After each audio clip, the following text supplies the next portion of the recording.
Guys, আমাদের ব্যালকনির আজকে আপনাদেরকে আমাদের ফুল গাছ শেয়ার করব। তো এটা হচ্ছে একটা গাছ, এই গাছটার নাম আমি জানি না। এই গাছটা হচ্ছে এখন ফুটছে, যেখানে লাল শাক হচ্ছে। তো এটা একটা গাছ, এই গাছটার নাম রেখেছে হচ্ছে পিঙ্কি। তো এই গাছটাও ভালো হয়েছে, দেখুন। হ্যাঁ দেখুন। এটা হচ্ছে এটা হচ্ছে টপ, এটা এখানে এই ফুলটা দিয়েছি। এটা হচ্ছে এই ফুলটা হইতে লাগছে হচ্ছে 2-3 মাস। এটা হচ্ছে সব থেকে বড়। হ্যাঁ, এটা হচ্ছে সবচেয়ে বড় ফুল। আর ভাই আমার চেয়ে একটু বড় কেন? হ্যাঁ, এটা হচ্ছে একটা লম্বা ফুল, দেখেন এটার উচ্চতা কত। দেখুন।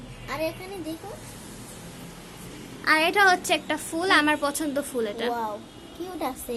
কিউট আছে। কি ফুল এটা জানি না, আজে বাজে ফুল। তো এটা একটা জিনিস।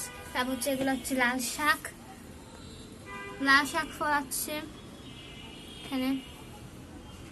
তারপর তো আপনাদের সাথে এগুলো শেয়ার করলাম। বেলকানিতে এগুলাই রাখছি, তো আমি ছাদে গেলে দেখাবো। Bye bye.